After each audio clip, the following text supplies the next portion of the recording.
Hi, can you hear me okay? I can hear you just fine. Can you hear me? Yes. Excellent. I just can't see you. Oh, well, sorry, I don't usually use Zoom. Oh, so there. Good afternoon. Good afternoon. Thank you for doing this interview. I won't take up too much of your time. So this will be airing tonight at 5 and 6. And Jeff Smith will be the one who will be anchoring it. So, all right, well, let's get right to it. Okay. Turning my volumes off of my phones. Recording. So first question is the easiest question. I need your name and your title. I am Selena McNulty. I am the Clinical Operations Manager for Mother Baby and Labor and Delivery at IU Health Arnett. Excellent. All right, so I got this press release, IU Health Arnett Hospital named Gold Certified Safe Sleep Champion. First off, what does that really mean? So that means we met a required criteria to rate ourselves or be rated as a safe sleep designated hospital. So there's an organization called Cribs for Kids that is a national organization, and actually they just had their first international applicant as well. But they promote infant safety, newborn safety, safe sleep, and you can apply to their organization for different levels: bronze, silver, or gold standard. Gold obviously being the highest standard of expectation. So for gold standard certification, we have to promote safe sleep within the hospital setting. We have to educate parents to safe sleep at multiple opportunities. We have to provide them with the sleep sacks that you see a lot now in babies, so that that's the safest way for babies to sleep. We send those home babies, and then we educate the community as well. We have to do 2 to 3 community education opportunities a year to maintain that certification. So we had it for 5 years, and then we're up for redesignation to prove we're still doing it. And that's what we did.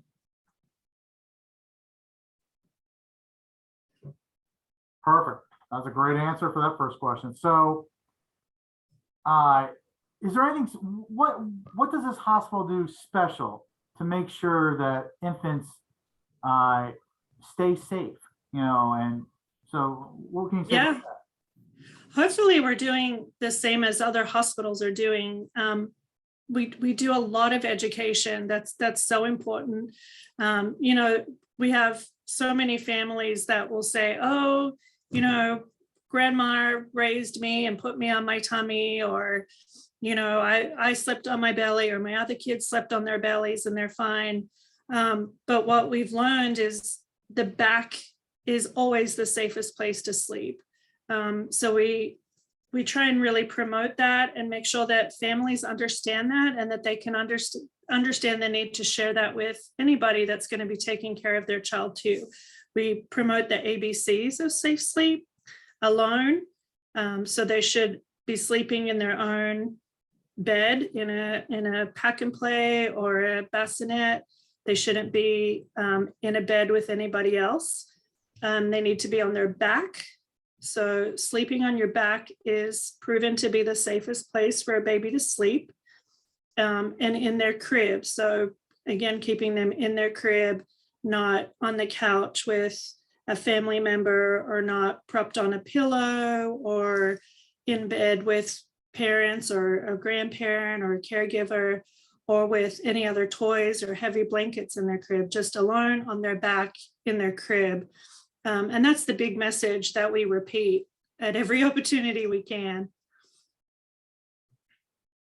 One last question for you, because that pretty much is what I'm looking to put on TV tonight is, I talk a lot, sorry.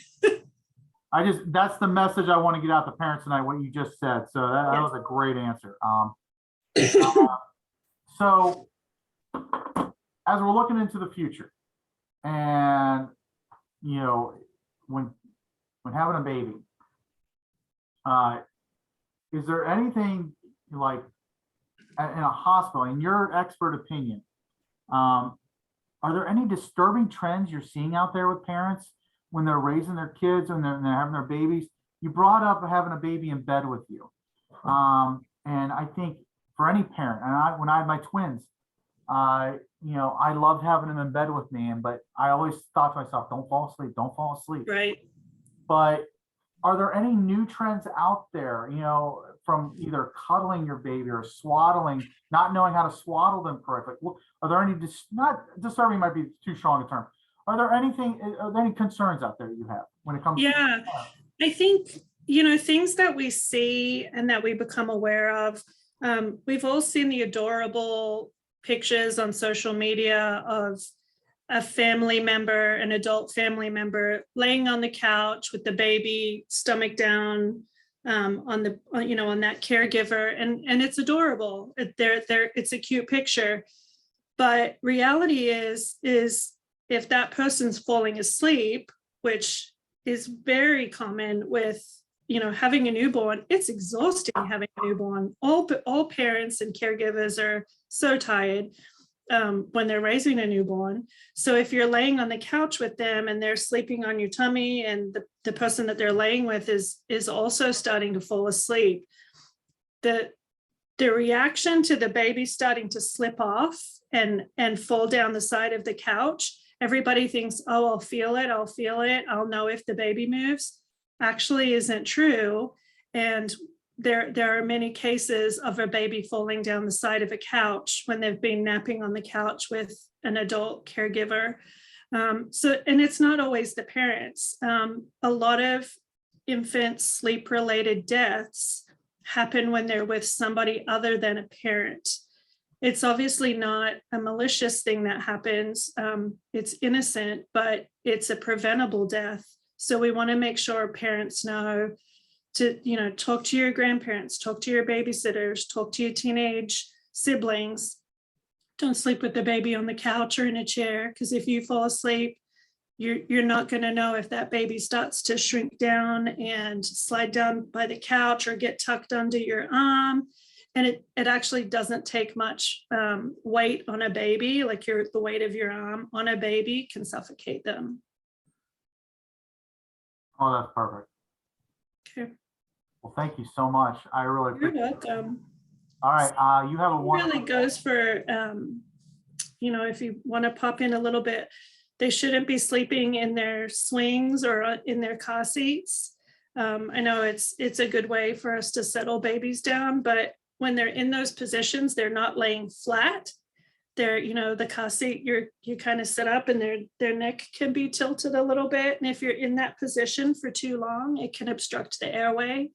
Car rides are not meant to be 3 hours long for a newborn, so you don't want to have them in that position for too long. So if you get home and your baby's asleep and you don't want to take them out of the car seat, go ahead and take them out. It's the safer thing to do. Settle them back down to sleep if you can in their safe place, but don't leave them asleep in their car seat.